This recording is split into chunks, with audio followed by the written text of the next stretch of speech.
entre dans l'histoire et manquera à chacun de nous désormais. C'est par ces mots qu'Emmanuel Macron a rendu hommage hier soir à Jacques Chirac. Émission spéciale, bien sûr, ce matin, consacrée au décès de l'ancien président de la République. Il s'est éteint hier à l'âge de 86 ans. Un jour de deuil national a été décrété lundi. Nous sommes ensemble pendant 1h30. Nous parlerons de Jacques Chirac, l'homme des territoires, l'élu de Corrèze, mais aussi le maire de Paris. Nous parlerons également de Jacques Chirac, le terrien emblématique, ministre de l'Agriculture. Et puis Jacques Chirac, l'homme du quinquennat, un raccourcissement du mandat présidentiel qui n'a pas été sans conséquence sur les institutions et la pratique du pouvoir. Dans quelques instants, nous parlerons donc de tout ça avec nos premiers invités. Ils sont déjà sur ce plateau, deux sénateurs, Rémi Féraud et Philippe Dominati, et puis Marianne Monchamp, qui était au gouvernement sous la présidence de Jacques Chirac. Et puis dans une demi-heure, l'invité politique, ce sera Hervé Morin, président des Régions de France. Interview en partenariat avec la presse quotidienne régionale, représentée ce matin par Fabrice Lessaredon du groupe EBRA. Et puis nous irons en Corrèze parler de Jacques Chirac, le Corrézien, sa terre d'élection. Nous serons avec le président du conseil départemental de Corrèze, Pascal Coste. Et puis nous serons également à Brive avec nos confrères de la vie corrézienne. Et enfin, le club des territoires avec nos journalistes. Nous reviendrons aussi sur Jacques Chirac, le gaulliste. Nous serons notamment au téléphone avec Dominique Bussereau. Mais avant de parler longuement de Jacques Chirac, un point sur les autres informations de ce vendredi 27 septembre. L'incendie de l'usine Lubrizol de Rouen est désormais maîtrisé, mais l'inquiétude reste vive chez les riverains. Incendie qui s'est déclaré dans la nuit précédente sur ce site classé Céveso. Le préfet de Seine-Maritime a décrété la fermeture des établissements scolaires ce vendredi dans 13 communes. Le budget 2020 présenté ce matin au Conseil des ministres, Bruno Le Maire parle d'un acte politique qui répond à la crise sociale. Il prévoit notamment la baisse de 5 milliards d'euros d'impôts pour les revenus des ménages. Mais, dit Bruno Le Maire, le rétablissement des finances publiques reste notre ligne stratégique. Et puis le Sénat termine aujourd'hui l'examen de la loi anti-gaspillage. La mise en place de la consigne a enflammé les débats. Les sénateurs ont rejeté la mesure telle que la prévoyait le gouvernement. Et on va donc commencer cette émission spéciale consacrée à Jacques Chirac avec nos premiers invités sur ce plateau. Bonjour, merci d'être là. Rémi Féraud, vous êtes sénateur socialiste de Paris. Bonjour, Philippe Dominati, sénateur des Républicains de Paris. Bonjour.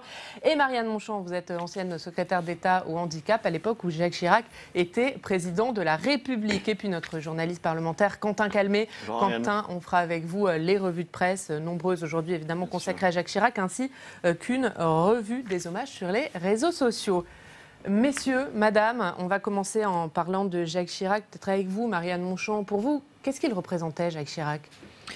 Jacques Chirac, c'était la fraternité, c'était l'immense proximité avec nos concitoyens et surtout les plus fragiles pour l'engagement social qui est le sien.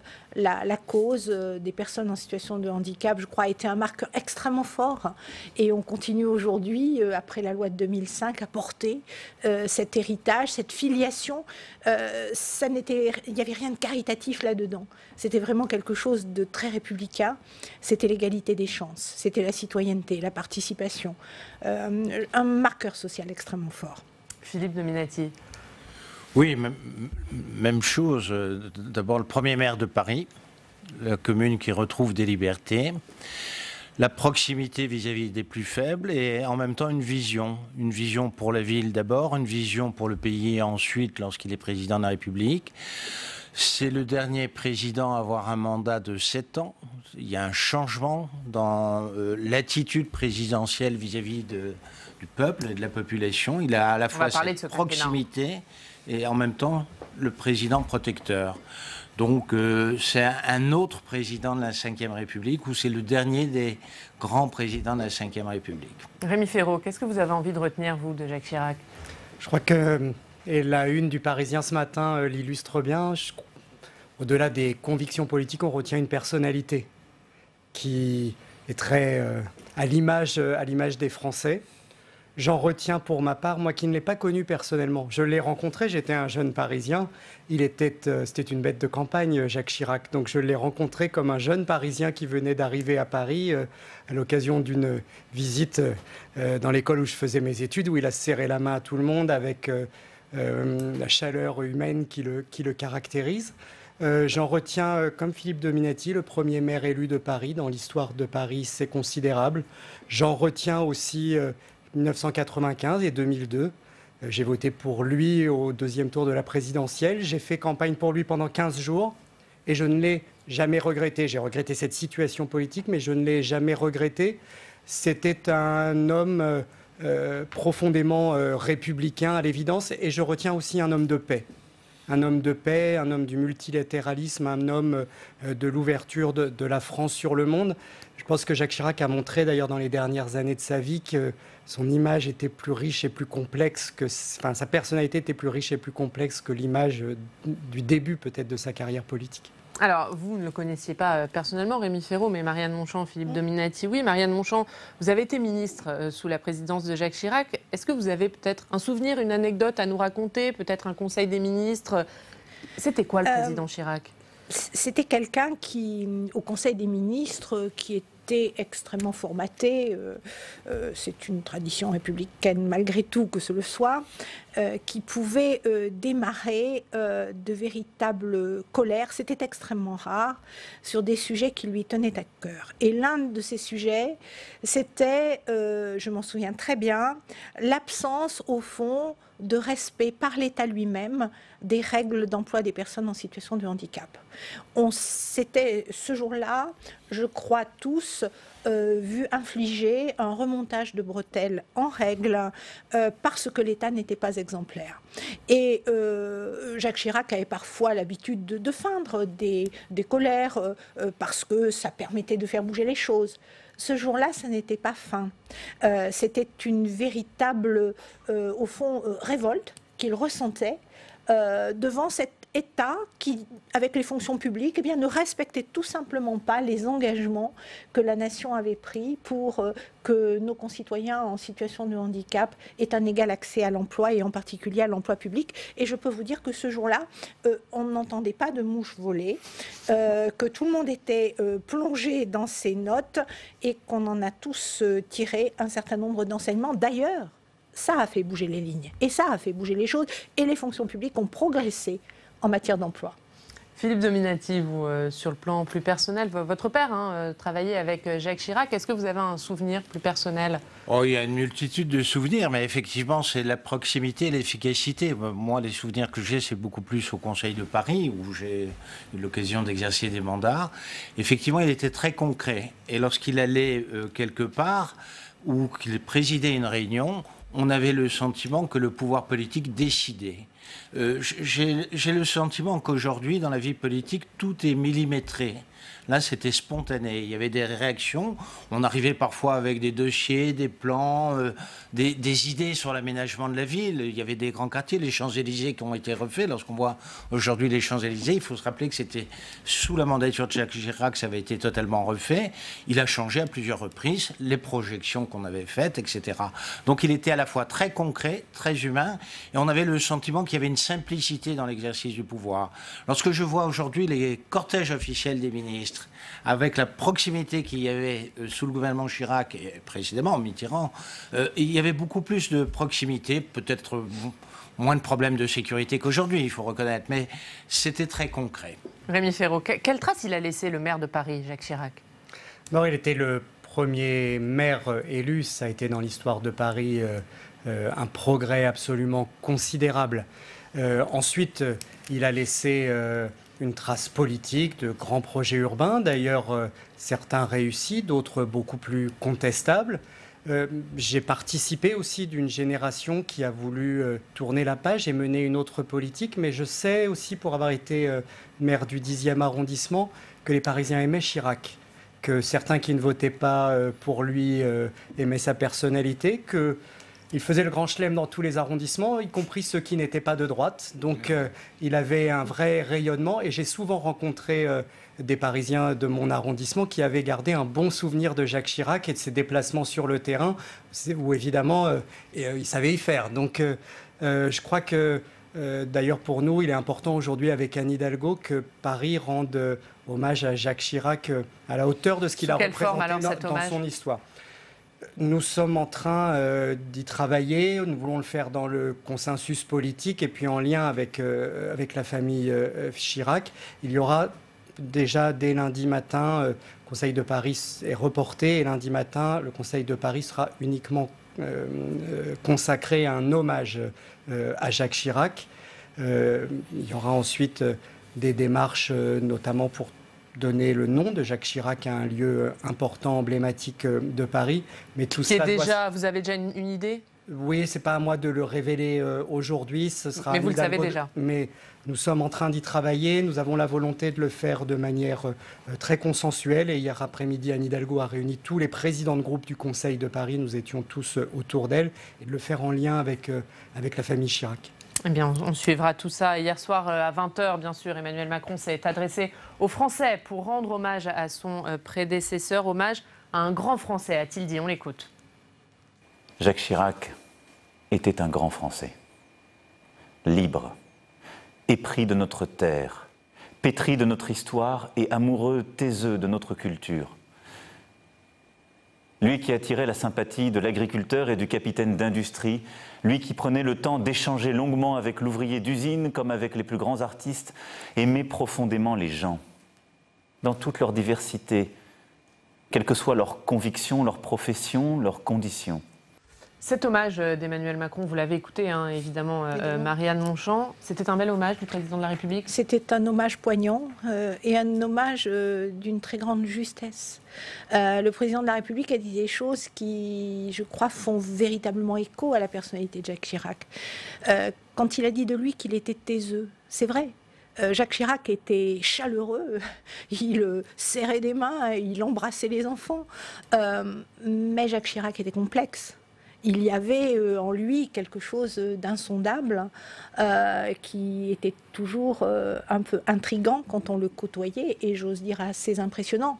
Et puis Jacques Chirac, c'est l'homme qui était capable de parler dans ma Corrèze natale à un agriculteur à Saran ou bien à Saint-Setier sur un foirail. Et qui était capable de nouer une amitié profonde avec un capitaine d'industrie. Et il n'y avait pas entre les deux de recomposition, de remaquillage, de reparamétrage. Ça se faisait, au fond, de façon totalement naturelle. C'est en ce sens que ce terme de la fraternité... J'ai un souvenir de lui, dans le cadre de sa fondation sur la prévention des conflits, aux côtés de celui qu'il appelait son frère, Abdou Diouf, qui était secrétaire général de la francophonie. Abdou Diouf était très grand. Jacques Chirac aussi. Mais Abdou Diouf avait bien 9 cm de plus que le président Chirac. Et quand le président Chirac regardait son frère, Abdou Diouf, il le regardait comme cela en disant « mais c'est pas possible ». Il y avait ce geste de Jacques Chirac en disant « c'est pas possible d'être aussi grand ». Enfin, et vous voyez ça, c'était cette spontanéité, cette humanité que l'on retrouve. C'était, Marianne Monchamp disait, Jacques Chirac, il s'est parlé à tous. C'était l'homme qui savait parler aussi à tous les Français, au-delà des catégories politiques, au-delà des catégories sociales, Rémi Féraud. À l'évidence, oui, et j'ai le sentiment que ce trait-là de sa personnalité politique s'est renforcé au fur et à mesure du temps. Moi qui suis de gauche, dans mes souvenirs politiques, y compris familiaux, le Chirac président de la République, et notamment à partir de 1995, ça n'est pas l'image du Chirac des années 70. Voilà, c'est aussi... en effet, sa complexité, son esprit de fraternité a évolué. Je pense que Jacques Chirac a été très marqué par la période 86-88 et a choisi aussi de changer d'approche pour être élu président de la République. D'une certaine manière, comme François Mitterrand, il a été élu président de la République après avoir été battu plusieurs fois. C'est une construction politique qui est très différente de celle d'aujourd'hui. Et je pense que, en effet, en 95, au-delà des clivages politiques, il a été vraiment adopté par les Français. Emmanuel Macron a dit hier, en parlant de Jacques Chirac, cet homme qui nous ressemblait et qui nous rassemblait. C'est ça, Jacques Chirac ? Eh bien, d'abord, il était un urbain, maire de Paris, de la plus grande cité, donc c'était la France urbaine, et un rural, puisqu'il était à la fois député de la Corrèze et maire de Paris. C'était la vedette politique du Salon de l'Agriculture. Il y a peu de maires de Paris qui sont la vedette politique du Salon de l'Agriculture. En réalité, c'était la synthèse de la France, effectivement, de cette France qui était à la fois, que l'on comprenait avec les difficultés, l'isolement des départements, la difficulté de la France rurale, et en même temps la modernité d'une métropole, d'une capitale. Chirac, c'est celui qui était capable de faire venir Walt Disney à Paris plutôt qu'à Barcelone, à lutter avec la région et avec d'autres pour faire redorer le blason de la ville de Paris. Et il était effectivement l'homme de la synthèse. Eh bien, vous parliez, Philippe Dominati, de Jacques Chirac, l'homme de la Corrèze. Jacques Chirac, l'agriculteur. Et justement, on va aller à Tulle retrouver Pascal Coste. Bonjour Pascal Coste, merci d'être avec nous. Vous êtes le président du conseil départemental de la Corrèze. Pascal Coste, finalement, Jacques Chirac, c'est la Corrèze et la Corrèze, c'est Jacques Chirac? Ben oui, je pense qu'un fait l'autre et l'autre nous a beaucoup apporté, tant sur le plan du handicap avec la Fondation Jacques Chirac, plus de 800 personnes accueillies, beaucoup de personnel, beaucoup d'entreprises aussi qu'il a pu amener, les autoroutes. Voilà, il a fait beaucoup pour notre département et elle savait le lui rendre. Il nous appelait régulièrement pour prendre le pouls, pour, selon les sujets, avoir l'appréciation du terrain, et il connaissait tous les lieux de vie de notre territoire, tous les bistrots, les salles des fêtes, les endroits où il se passait des choses et où il pouvait rencontrer les Corréziens à l'état pur, et qui lui disait en toute franchise ce qu'il pensait, sans phare, sans excès non plus, mais de manière très très franche et sincère. On imagine la tristesse des habitants de votre département. Pascal Coste, comment était ressentie l'annonce de sa mort dans ce département de la Corrèze? C'était une immense peine, parce que tout le monde le connaissait, et puis son côté ordinaire, c'est-à-dire accessible, facile, affable, son charisme, mais à la fois sa proximité avec les gens. Il nous avait touché au cœur, comme il a touché au cœur les Français. Et il avait cette capacité à séduire, qui fait qu'aujourd'hui, les Corréziens le pleurent fortement. Le bébé Chirac que je suis est forcément profondément triste, parce que nous perdons un père politique qui nous a mis sur les pas d'un gaullisme social, du respect de l'humain, de combat contre les extrêmes, de combat aussi sur le climat, sur l'inclusion, voilà, donc des valeurs humanistes fortes qui guident notre action politique aujourd'hui. Vous étiez aussi, vous Pascal Coste, patron des jeunes agriculteurs. Jacques Chirac, ça restera aussi le ministre de l'Agriculture de la Ve République? Moi, j'ai découvert Jacques Chirac de par la bouche de mes parents, agriculteurs aussi, et qui, en 76 et avant, en 72, avec toute la politique des handicaps et de la montagne, a fait beaucoup pour l'agriculture, et puis toujours.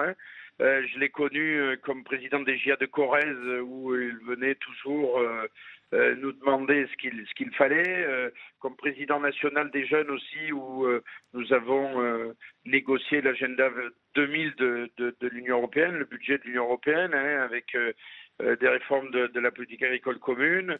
Puis l'Organisation mondiale du commerce, j'ai eu l'occasion de le suivre à Seattle notamment, puis au cycle de Doha. Donc des moments très très forts et très proches de cette ruralité. Je ne parle pas du salon de l'agriculture mondialement connu, avec sa capacité à pouvoir encaisser, manger, boire, être disponible pour les gens. Voilà, un homme de bien.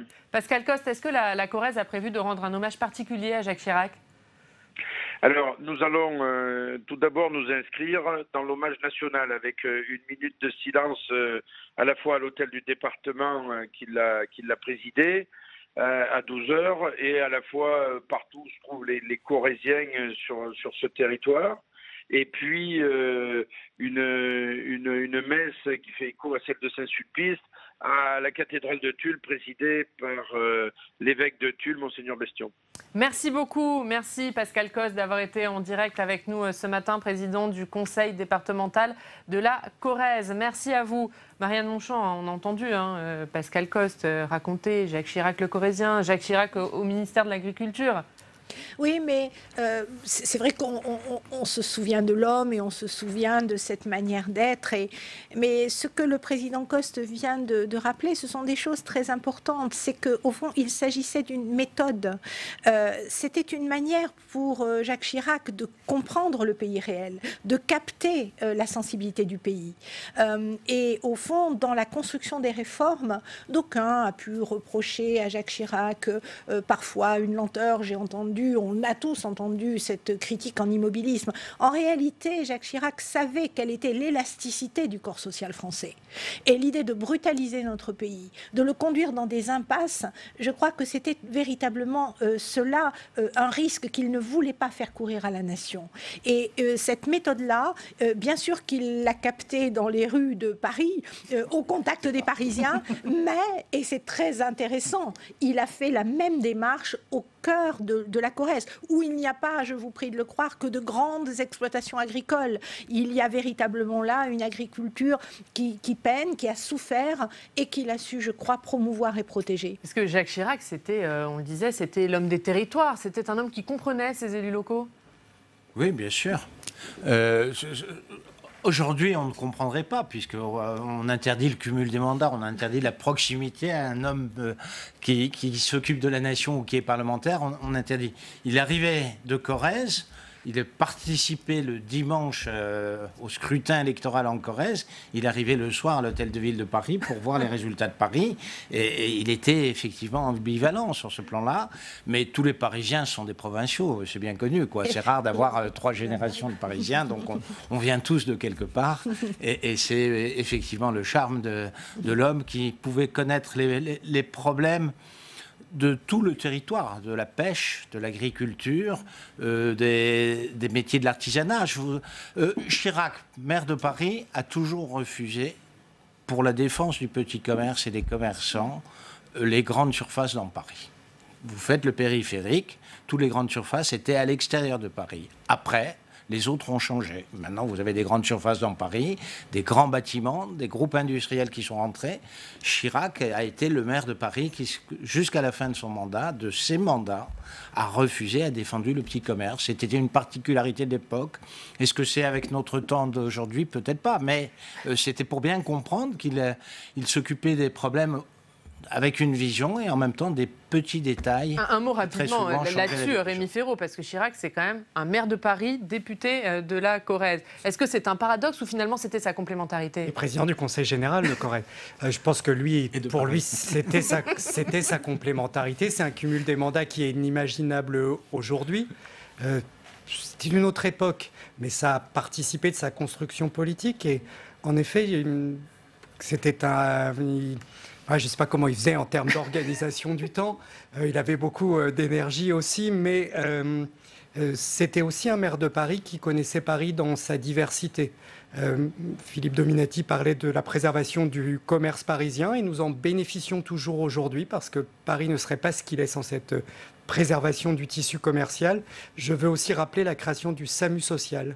Oui. Jacques Chirac a su aussi même bousculer sa majorité parce qu'il avait été convaincu par Xavier Emmanuelli, je crois, et ça a marqué les Parisiens. Et il a su avoir dans son mandat de maire une dimension sociale forte, y compris avec cette réalisation qui existe toujours aujourd'hui, qui s'est prolongée. Allez, on va voir quelques-unes de la presse avec vous, Quentin Calmet, tout de suite.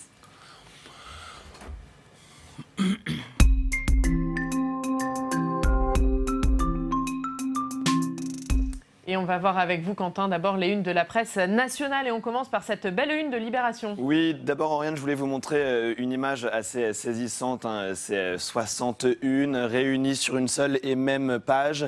Et vous le voyez, le visage de Jacques Chirac qui s'affiche sur nombre de ses journaux, que ce soit les quotidiens ou les hebdos. Donc énormément de cahiers spéciaux, des dizaines de pages consacrées à la vie, au parcours de Jacques Chirac. Et effectivement, parmi ces journaux, on voit Libération qui a titré avec ces mots « sans chichi ». Chichi, c'était l'un des surnoms de Jacques Chirac. D'ailleurs, hier, dans la file d'attente pour aller signer le registre à l'Élysée, les gens utilisaient ce terme de chichi. Laurent Geoffrin, lui, il préfère retenir davantage l'homme que le président. Il dit que c'est sa part d'humanité qui a fini par dominer cette figure de sabreur sans état d'âme, de président presque aboulique et qui suscite dans l'opinion au moment de sa disparition comme une tendresse nostalgique. C'est ce Chirac-là que Laurent Geoffrin retiendra. Et on va voir la une du Parisien, Quentin. Exactement, le Parisien qui revient avec ces termes tellement français dont vous parliez, Rémi Féraud, tellement français, Jacques Chirac. Effectivement, c'est 46 pages qui sont consacrées au bulldozer de ces années à la mairie de Paris, sa fascination pour les sumos ou encore sa conquête du pouvoir avec le RPR. La vie et la carrière de Jacques Chirac, elle raconte l'histoire du XXe siècle. Le président de la République dont la personnalité était plus complexe qu'il n'y paraît. En témoigne cette page très belle que je voulais vous montrer, consacrée au jardin secret jalousement gardé par le président de la République, avec, on le voit, cette image de l'inauguration du musée du Quai Branly en 2006, et également cette visite en Inde. Ce jardin secret, il était jalousement gardé. Il le disait d'ailleurs, ce jardin, loin de chercher à démentir cette réputation qu'on m'avait faite dans certains milieux, je m'amusais plutôt à l'entretenir en affirmant que je ne m'intéressais qu'au western et à la musique militaire. L'essentiel, disait Jacques Chirac, était qu'on ne se mêle pas de mon petit jardin secret, car je tenais à ce qu'il le reste. Et puis le Figaro consacre bien évidemment aussi sa une à Jacques Chirac. Voilà, avec ce mot et cette une en noir et blanc. Adieu Jacques Chirac. Alexis Brézet, dans son édito, parle du titre de gloire du président avec ce nom à l'invasion en Irak. L'homme qui incarna tant de visages de la France, écrit l'éditorialiste. À lire dans le journal aussi cette double page avec des extraits d'un ouvrage de conversation entre Jean-Luc Barré et l'ancien président de la République, un ouvrage à paraître le 2 octobre prochain. On peut y lire que Chirac, adolescent, rêvait de faire carrière dans la marine marchande. Une double page qui foisonne d'anecdotes pleines de facéties. Facétieux, c'est aussi un terme qui revient pour parler de Jacques Chirac. Voilà pour ces belles unes de la presse nationale, et la presse quotidienne régionale consacre aussi ces unes. Vous en avez parlé, Quentin, à Jacques Chirac. Comme tous les jours, on va se rendre dans une rédaction locale. Aujourd'hui, direction Metz pour retrouver Hervé Baudio. Bonjour Hervé, vous êtes le chef du service reportage aux Républicains lorrains et vous consacrez bien sûr, on l'imagine, vous aussi, votre une à Jacques Chirac. Oui, en effet, dans son édition de ce matin, le Républicain lorrain revient très largement sur le décès de l'ancien chef de l'État et sur les très nombreux hommages qui lui sont rendus depuis hier. Alors, à travers une séquence spéciale de 18 pages, dont 6 sont entièrement consacrées à la longue histoire, au long compagnonnage, ainsi que nous l'avons décrit, de Jacques Chirac avec la Lorraine. Alors, pour retracer cette histoire, nous sommes notamment attachés à rappeler les très nombreux déplacements que l'ancien chef de l'État a eu l'occasion d'effectuer dans la région, dont le tout premier en avril 1968, donc quelques semaines à peine avant les événements, quand tout jeune secrétaire d'État à l'emploi de Georges Pompidou, il était venu à Sarreguemines pour une visite dans les services d'un nouveau service public, l'Agence nationale pour l'emploi, qui avait été créée quelques temps avant. L'ancien chef de l'État est venu à de nombreuses reprises en Lorraine tout au long de sa carrière. En 1995, par exemple, il a débuté la campagne électorale qui devait le conduire à l'Élysée. À Nancy, il l'a achevé à Metz.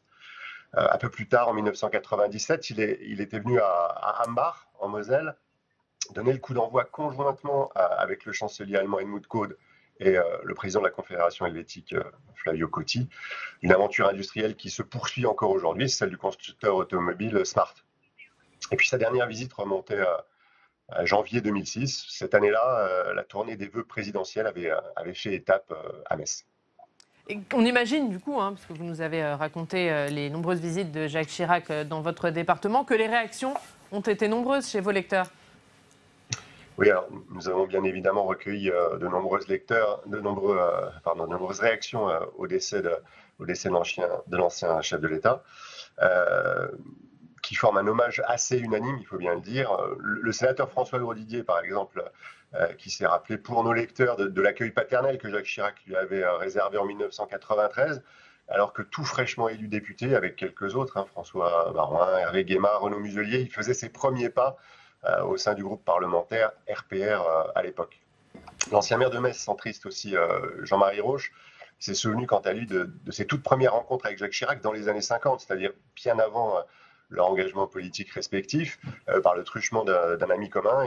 Il a également évoqué pour nous le chemin parcouru ensemble, conjointement au sein de l'Association des maires des grandes villes de France, que Jean-Marie Roche a présidé pendant un temps.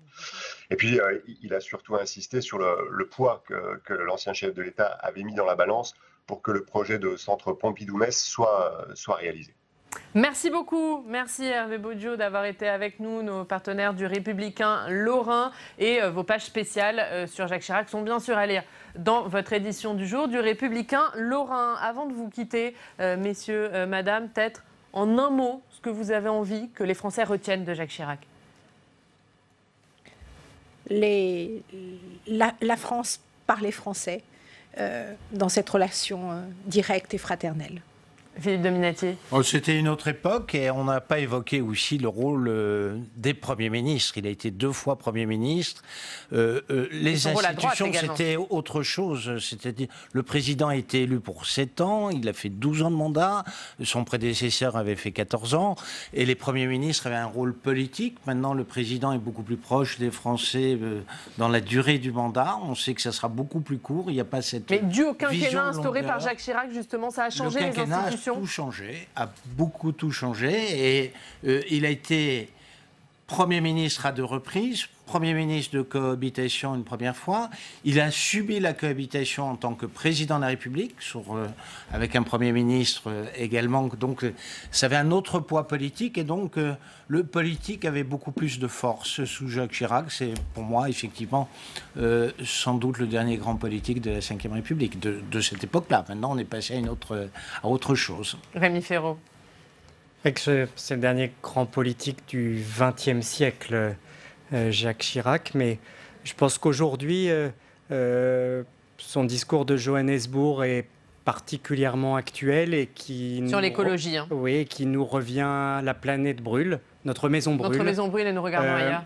Il nous revient aujourd'hui de le mettre en œuvre concrètement, et je retiens aussi les 3 grands chantiers de son quinquennat, dont le handicap, Marianne Monchamp le sait, la sécurité routière, le cancer, sont des grands chantiers qu'il a vraiment mis en œuvre, mais il faut les poursuivre aujourd'hui et l'inscrire dans le temps, l'action. Merci beaucoup. Merci à tous les 3 d'être venus avec nous pour cette édition spéciale en hommage à Jacques Chirac. Quentin, vous restez avec nous, vous revenez un petit peu plus tard dans l'émission. Merci beaucoup. Dans quelques instants, l'invité politique, ce sera Hervé Morin, le président de Région de France. Il sera avec nous dans quelques minutes. Mais d'abord, nous allons continuer à parler de Jacques Chirac. Mais Jacques Chirac, plutôt le ministre de l'Agriculture, puisque nous sommes au téléphone avec Luc Guyot. Bonjour Luc Guyot, vous êtes l'ancien président de la FNSEA, du temps où Jacques Chirac était président de la République. Alors on a tous en tête ces images de Jacques Chirac passant des heures dans les travées du salon de l'agriculture. On imagine que vous avez des dizaines d'anecdotes en tête à ce sujet. Bien sûr. Bon, d'une part, je voudrais rendre hommage à toute l'activité, toute l'action qu'a pu entreprendre Jacques Chirac, un homme du territoire qui a été maire de Paris. Et donc, quand on parle du salon de l'agriculture, c'est une journée par an qu'il venait, mais c'était tout le temps qu'il est quand il allait sur le terrain, qu'il rencontrait les ruraux, les agriculteurs, avec une vivacité d'une part, mais aussi un intérêt très très important. Alors bien sûr, les anecdotes, je pourrais en raconter beaucoup, mais ce que je retiens le plus, c'est quand même quelqu'un de contact, d'attachant, direct. Quand il avait quelque chose à dire, ça venait directement, mais c'était agréable de travailler avec lui. Quelles étaient les relations entre Jacques Chirac et les agriculteurs, Luc Guyot? Comment était-il perçu? Alors, elles étaient plutôt bonnes parce qu'il a eu la chance d'être ministre de l'Agriculture au début des années 70, dans une période plutôt faste pour l'agriculture. Il a mis aussi la loi sur l'élevage en place. Donc, il est sorti du ministère de l'Agriculture avec une bonne opinion des agriculteurs et il l'a toujours gardée. Parce que je peux vous dire que moi, je l'ai connu 2 fois Premier ministre, président de la République, mais aussi maire de Paris. Et pendant toute la durée de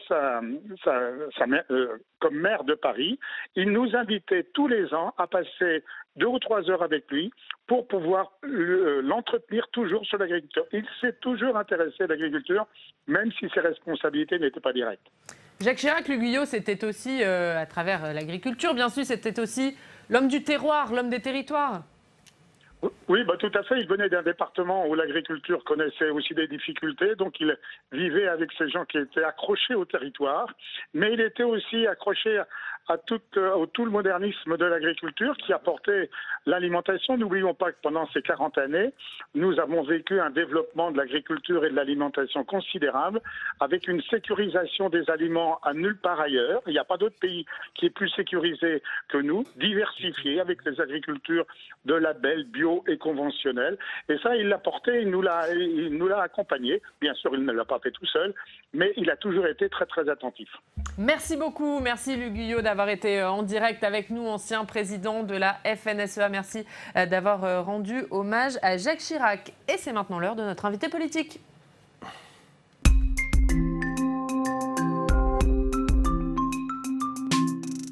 Et notre invité politique ce matin, c'est Hervé Morin. Bonjour Hervé Morin, merci d'être avec nous. Vous êtes président de la région Normandie, président de Région de France, mais également président des centristes et cofondateur de Territoire. Vous êtes avec nous pendant 20 minutes pour une interview en partenariat avec la presse quotidienne régionale, représentée ce matin par Fabrice Vesser-Redon.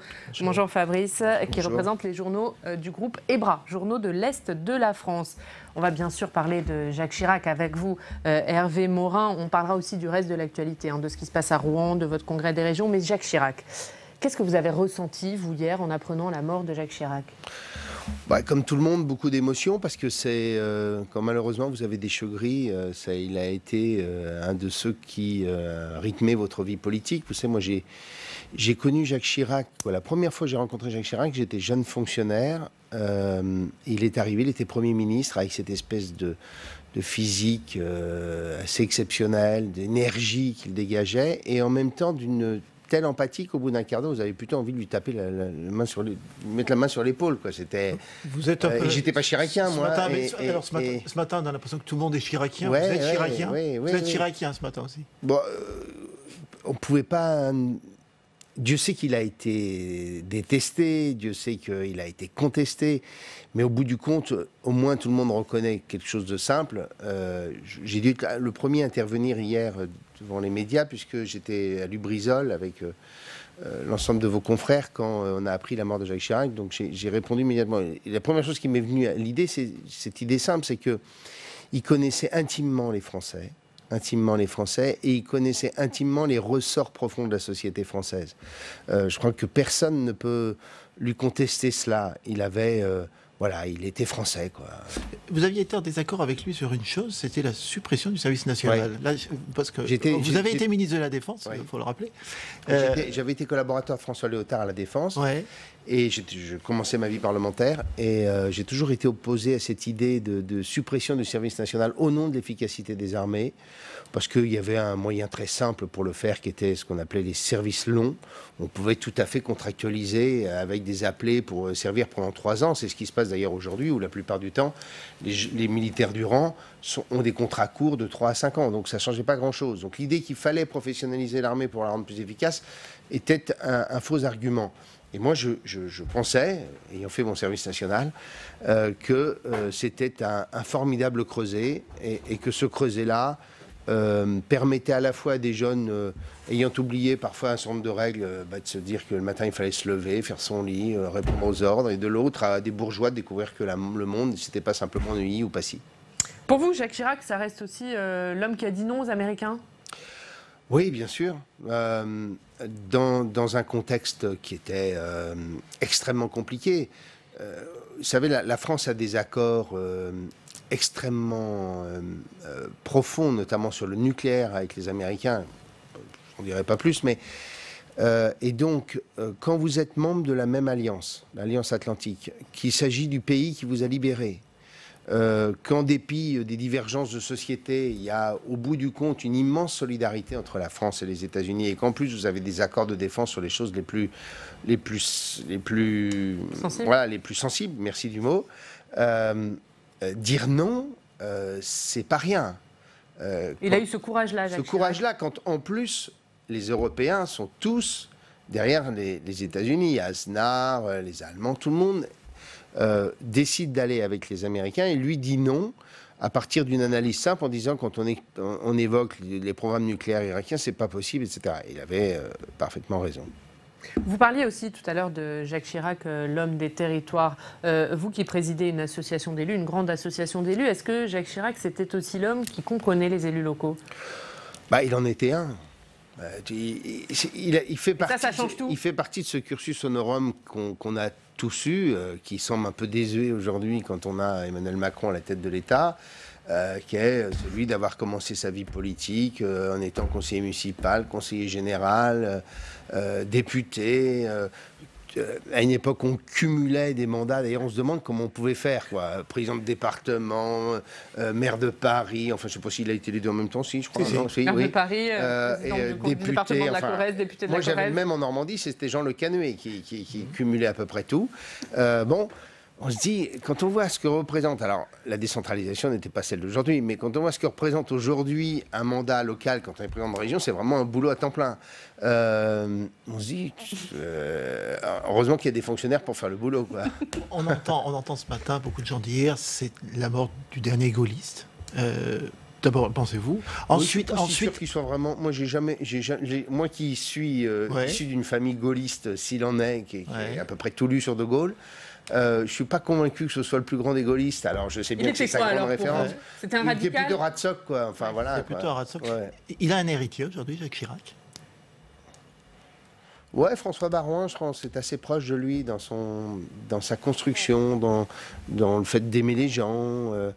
C'est un petit message à votre collègue président de l'Association des départements de France. Des maires de France. Des maires de France.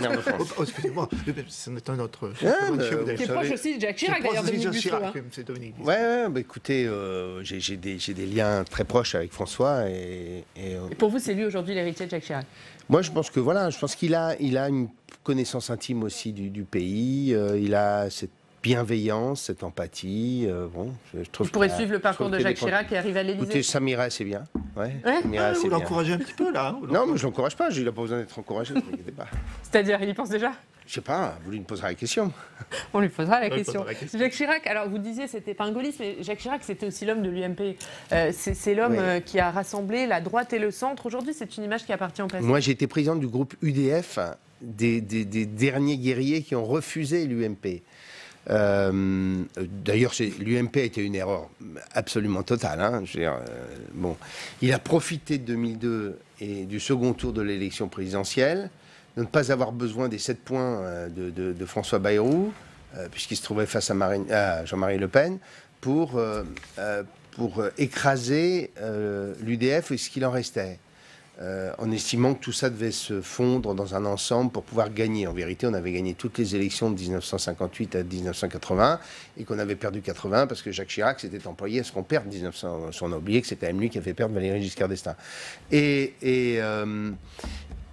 donc...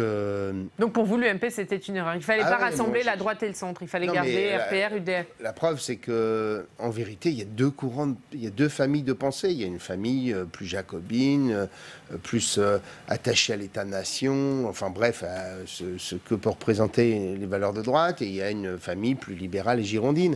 Et je pense que ça faisait des contrats de gouvernement qui fonctionnaient bien. Certes, il y avait de la rivalité, mais... Est-ce qu'au sein de l'UMP, il n'y a pas de la rivalité depuis 2002 ? Vous avez entendu tout ou partie du discours du président de la République hier soir en hommage à Jacques Chirac. Vous n'avez pas senti ce besoin de s'en rapprocher finalement de ce rassemblement J'ai lu chez un de vos confrères ce matin, en prenant mon petit déjeuner, qu'il y avait des points communs entre Emmanuel Macron et Jacques Chirac. On trouve toujours des points communs entre les hommes, quoi. Mais ce besoin de rassembler, il nous ressemblait et il nous rassemblait. Emmanuel Macron a vécu à travers les Gilets jaunes, au moins le début de l'expression, probablement une leçon assez comparable à celle qu'a dû vivre Jacques Chirac en 1995, en découvrant que le pays était un pays qui est extrêmement sensible. Voilà. Mais alors Jacques Chirac, il parlait beaucoup. Probablement qu'aujourd'hui, Emmanuel Macron se dit que cette même œuvre de vouloir rassembler le pays, il est obligé de la construire après avoir été un des acteurs d'une immense fracture du pays il y a 9 mois. Il parlait beaucoup de cette fracture sociale, hein, Jacques Chirac. Alors, c'est vrai qu'on peut mettre à son crédit de l'avoir senti, cette fracture du pays, mais qu'est-ce qu'il a fait pour y remédier ? Pour moi, il y a 2 temps dans la vie de Jacques Chirac. Il y a le Jacques Chirac qui finit par être libéral. C'est 86-88, hein. Il y a un nombre de réformes qu'on a complètement oubliées, mais 86-88, moi je suis fonctionnaire parlementaire, donc j'ai des souvenirs très précis d'un Parlement siégeant jour et nuit, supprimant à la fois l'ISF, qui ne s'appelait pas l'ISF à l'époque d'ailleurs, supprimant la loi de 48 sur le logement, libéralisant le pays sur toute une série de sujets, réduisant la dépense publique, enfin bref, il y a eu cette période-là. Et puis il y a une période où, probablement, tirant les enseignements de la grande crise de 95, d'un président de la République plus attentif à la cohésion et à l'unité. Presque plus centriste que vous, sur la fin du quinquennat. Ouais, oui, peut-être. Je sais pas. La fin du quinquennat a pas été la période la plus brillante de sa vie politique. Pas la plus utile, vous voulez dire ? Oui, voilà. D'ailleurs, c'était un autre sujet. Donc, vous n'étiez pas favorable, d'ailleurs, à l'idée du quinquennat au départ. Hein. Ah, moi, j'ai voté contre le quinquennat. Je pensais que ça allait écraser complètement le Parlement. C'est le cas aujourd'hui ? Bah oui, bien sûr. Je pensais que les parlementaires n'auraient plus aucune légitimité politique propre. Que ce double rythme septennat d'un côté, quinquennat de l'autre permettait à la démocratie de mieux respirer. Aujourd'hui, vous avez des parlementaires qui sont face à un président de la République qui leur dit si tu es élu, c'est grâce à moi. Et donc, voilà, entend ça. On va parler de vos autres actualités, Hervé Morin. On va aller à Rouen dans quelques instants, puisqu'évidemment un incendie s'est déclaré hier dans une usine de Rouen. On va aller à Rouen avec nos confrères de Paris-Normandie. Mais avant cela, votre actualité, c'est le congrès des régions qui aura lieu lundi et mardi prochain. Ce sera à Bordeaux. Édouard Philippe sera finalement présent. C'est ce que nous a dit hier Jacqueline Gouraud sur ce plateau. Vous le confirmez ? C'est ce qu'on nous dit, oui. En tout cas, c'est ce qu'elle nous a dit. Après, il y a les histoires d'agenda et oui. le décès de Jacques Chirac qui peut modifier un peu les choses. Mais enfin, on verra bien. D'ailleurs, est-ce que ça va modifier votre congrès ? Bah, écoutez, j'attends comme vous de connaître les différents moments d'hommage pour vous dire comment on va faire. Oui, ça peut éventuellement, bien sûr, changer les choses. Alors, si Édouard Philippe vient comme initialement prévu, qu'est-ce que vous attendez du discours du Premier ministre ? Bah, j'attends simplement la mise en œuvre de ce qu'a annoncé le Président de la République au moment de la crise des Gilets jaunes, c'est-à-dire plus de proximité, donc plus de décentralisation. J'attends du Premier ministre qu'on gagne en efficacité, qu'on permette la différenciation des politiques entre les territoires, parce que la Normandie, c'est pas l'Occitanie, et parce que l'Occitanie, c'est pas la région Grand Est. Et qu'il y a donc vous dites la différenciation, il faut le faire maintenant. Il ne faut pas attendre la réforme constitutionnelle, c'est urgent. On peut le faire. Déjà, on peut le faire grâce à la réforme constitutionnelle de 2003. Et deuxièmement, on a des demandes. Je prends un exemple simple. Je suis candidat pour gérer le service public de l'emploi. Pourquoi ? Je suis en charge de l'économie. Je suis en charge de la formation, au moins en partie. Et je sais une chose, c'est que cette inadéquation considérable entre les besoins de l'économie régionale, vous pensez que dans une région en Normandie, il manque 21 000 emplois industriels non pourvus. La difficulté de pouvoir piloter les demandeurs d'emploi pour les amener vers des stages, vers des formations, l'incapacité pour nous de pouvoir dire à ceux qui sont au quotidien face aux chômeurs, c'est-à-dire les collaborateurs de Pôle emploi, en disant voilà, on va essayer de nouvelles méthodes, on va essayer de bâtir un nouveau schéma, on va avoir les manettes pour pouvoir conduire tout cela. Nous voulons, pour notre part, l'expérimenter comme veut le faire d'ailleurs Alain Rousset en Nouvelle-Aquitaine. C'est un premier exemple. Second, je suis une région agricole avec une industrie agroalimentaire extrêmement importante. Je mets beaucoup d'argent pour soutenir l'agriculture normande. On aura consacré 250 millions d'euros en 3 ans entre les crédits régionaux et les crédits européens pour faire évoluer l'agriculture, pour faire en sorte qu'on aille vers l'autonomie des exploitations, la compétitivité, la performance d'exploitation, qui n'est pas contraire avec le développement durable, bien au contraire, pour faire en sorte qu'il y ait des filières courtes, qu'il y ait du bio. Je dis, laissez-nous gérer le deuxième pilier de la PAC, parce que nous avons co-construit avec l'ensemble du monde agricole cette politique qui, je crois, est appréciée par les agriculteurs normands. Juste si on résume votre message à Édouard Philippe, en gros, c'est laissez-nous faire et donnez-nous les moyens d'agir, c'est ça ? Prenez simplement un chiffre. l'ensemble de la dépense publique des collectivités locales. C'est 20% en France. Dans tous les pays européens qui marchent en général beaucoup mieux que nous, c'est entre 45 et 60%.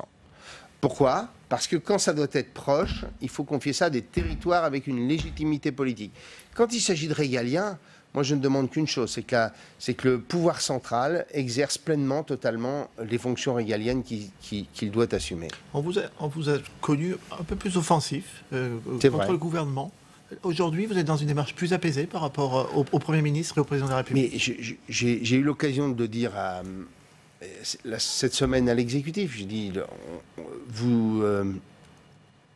le divorce entre les territoires et le Président de la République est un divorce incompréhensible compte tenu du discours qu'il a eu pendant la campagne présidentielle, puisqu'il a évoqué très clairement l'autonomie locale, etc., une nouvelle façon de gouverner, bon. Et ensuite, l'exécutif a su dresser tous les territoires contre lui, alors qu'on était plutôt parti pour être dans une relation apaisée, une relation confiante et construite. Je veux dire, moi, je ne suis pas candidat à l'élection présidentielle, j'aspire à simplement continuer mon boulot à la région, et donc...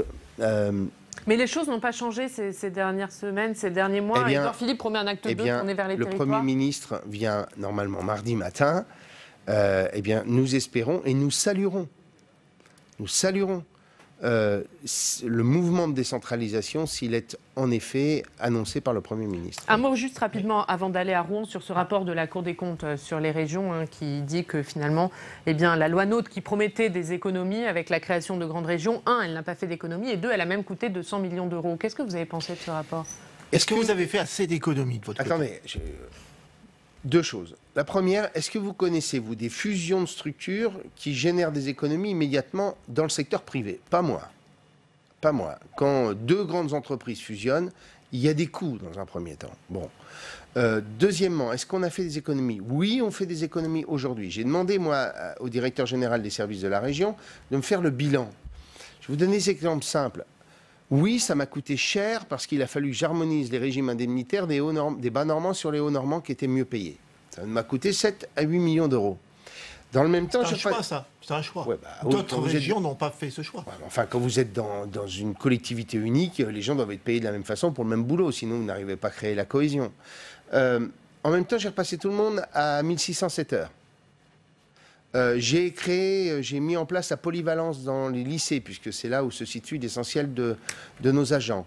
J'ai mis en place un régime pour lutter contre l'absentéisme. Et puis, en bout du compte, je fais aujourd'hui 3 à 4 millions d'euros d'économies dans la gestion du personnel. Donc, au bout du compte, on va faire des économies. Deuxième exemple, mais pas tout de suite. Les achats. Le fait qu'on puisse faire des achats groupés sur des volumes extrêmement importants fait que rien que sur l'énergie, on fait des millions d'euros d'économies. Donc le solde sera positif, quoi. Positif au sens des économies. Mais l'intérêt des grandes régions, c'est pas simplement de faire des économies.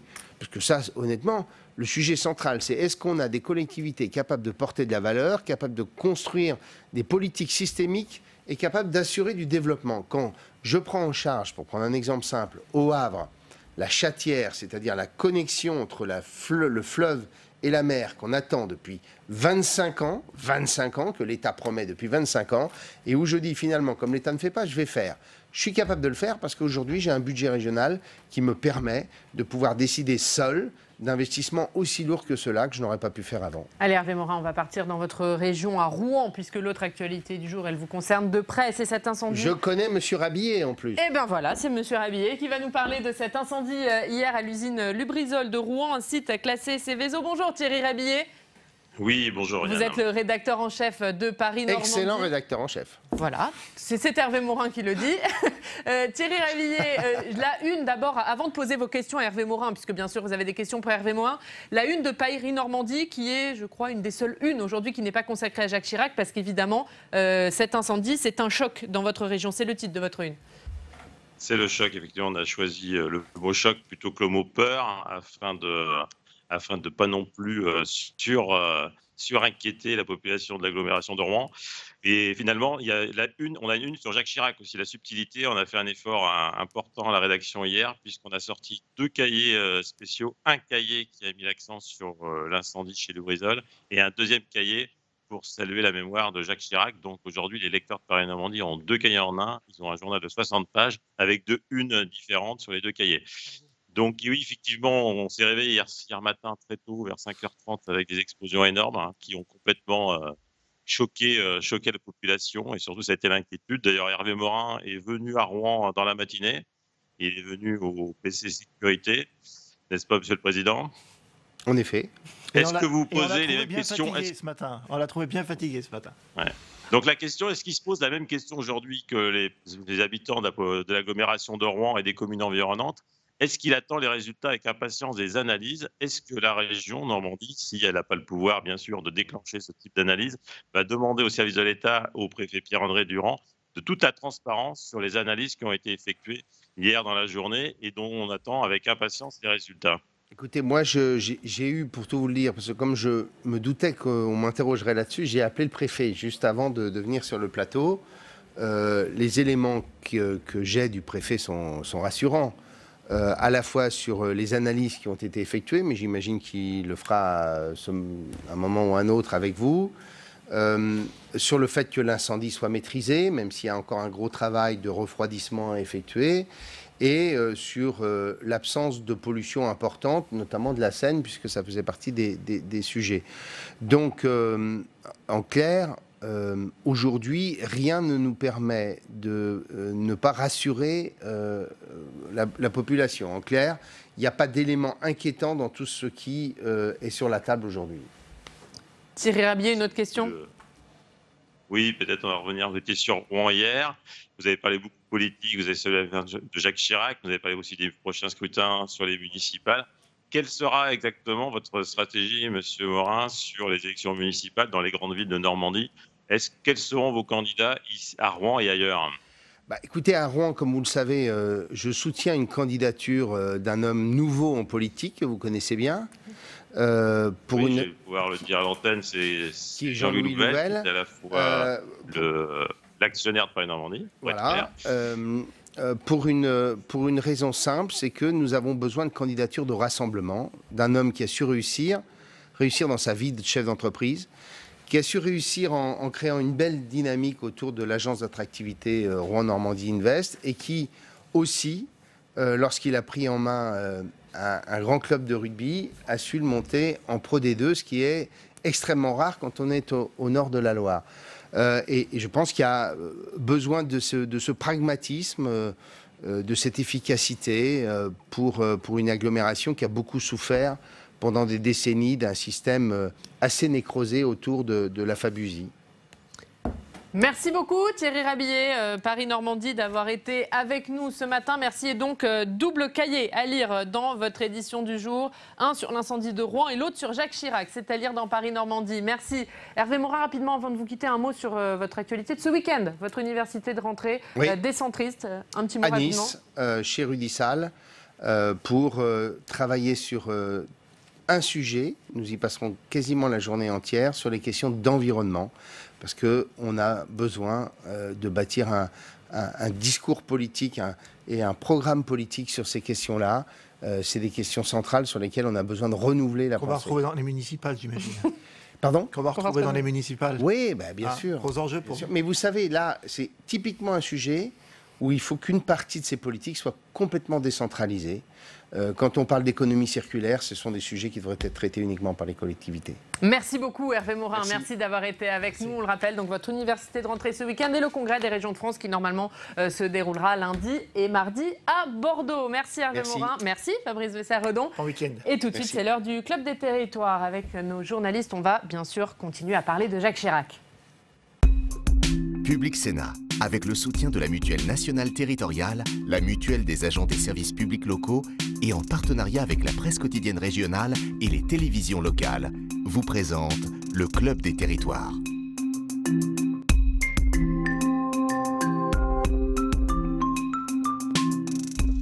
Bonjour à tous messieurs. Madame, bonjour, merci d'être avec nous pour ce Club des Territoires. Vous allez vous installer bien sûr dans quelques instants. On va parler dans ce Club des Territoires de Jacques Chirac. Évidemment, Jacques Chirac, l'homme des territoires, l'élu de Corrèze. Jacques Chirac, l'agriculteur, mais aussi on dira un mot de Jacques Chirac, le gaulliste. Nous serons notamment au téléphone dans quelques instants avec Dominique Bussereau et avec nos partenaires de la vie corrézienne. Mais avant cela, évidemment, la mort de Jacques Chirac a touché les Français et la classe politique depuis hier. Les hommages se multiplient. Jonathan Dupriez nous les a résumés. On regarde. Sous les drapeaux en berne, des centaines d'anonymes patientent dans la cour d'honneur de l'Élysée. Tous se rendent au palais pour adresser un dernier mot à Jacques Chirac dans l'un de ses livres d'or disposés dans le vestibule. Pour beaucoup, cet hommage spontané s'est imposé comme une évidence. Il avait une prestance, il avait un charisme que n'ont plus les présidents actuellement. Jacques Chirac était une figure très populaire et je crois que s'il a cherché à se rassembler toujours et c'est pour ça en fait qu'il y a autant de monde. Pour d'autres, sa carrière politique hors norme fait écho à des souvenirs personnels, gravés dans les mémoires, le choc Chirac-Le Pen de 2002. Jacques Chirac, c'est un peu l'homme politique de mon enfance. C'est grâce à lui que j'ai fait ma première manif, l'année où je passais mon bac. J'avais pas le droit de voter parce que je suis née juste avant le deuxième tour des élections. Et quand il y a eu Chirac-Le Pen au deuxième tour des présidentielles, on a tous séché les cours pour aller dire non à Le Pen, aller Chirac. Plus tôt dans la journée, l'émotion a gagné le pays à l'annonce du décès de l'ancien chef d'État. Comme ici, sur le Vieux-Port à Marseille, certains promeneurs regrettent déjà sa bonhomie. C'était un homme du peuple, un homme de la terre, du terroir plutôt. Et ça me fait de la peine. C'était un homme, on s'y attachait, il était ce qu'il était, très certainement ce n'était qu'un humain. Hein. Mais c'est un homme auquel je pense beaucoup de Français se sont attachés. Je suis triste, ça fait un gros vide là. J'étais à la fois bouleversé, mais en même temps, Jacques Chirac nous avait de fait quitté depuis quelque temps, puisqu'il n'était plus dans l'espace public, il n'avait plus la personnalité qu'on lui connaissait de longue date. Et c'est quelqu'un qui va nous manquer. Photo géante, livre d'or, le conseil départemental de Corrèze a lui aussi rendu un hommage vibrant à l'homme qui fit ses débuts en politique ici, à l'âge de 20 ans. Voilà pour ces réactions à la mort de Jacques Chirac recueillies un petit peu partout en France grâce à Jonathan Dupriez. On va bien sûr en parler avec vous, messieurs, Christelle Bertrand, dans quelques instants sur Jacques Chirac, cet homme bien sûr aimé des Français. Mais d'abord, nous sommes au téléphone avec Dominique Bussereau. Bonjour Dominique Bussereau. Bonjour. Merci beaucoup d'être avec nous ce matin. Vous présidez l'Assemblée des départements de France, mais vous avez été bien sûr ministre sous Jacques Chirac. Quel souvenir, Dominique Bussereau, vous gardez de l'homme Jacques Chirac? D'immenses souvenirs. Ils ont commencé très tôt, d'ailleurs, ici chez vous au Sénat, avec des séances de nuit auxquelles j'assistais comme étudiant, où je voyais un jeune secrétaire d'État chargé des relations avec le Parlement qui s'agitait dans tous les sens. Je trouvais qu'il avait une vitalité extraordinaire. Je l'ai revu Premier ministre du président Giscard d'Estaing en 1974. Bon, après, leurs relations ont connu des bas, ça a été compliqué. Et puis, dans les années 80, l'UDF et le RPR ont renoué un travail en commun qui a mené à son élection en 95. Et là, j'ai eu la chance, en 2002, 7 ans après, d'être pendant 5 ans son ministre des Transports, du Budget, puis de son dernier ministre de l'Agriculture, ce qui, pour moi, sachant l'importance que Jacques Chirac accordait à l'agriculture, était un honneur extrême. Alors justement, vous parliez de votre passage au ministère de l'Agriculture. En quoi Jacques Chirac vous a servi d'exemple lui-même comme ministre de l'Agriculture ?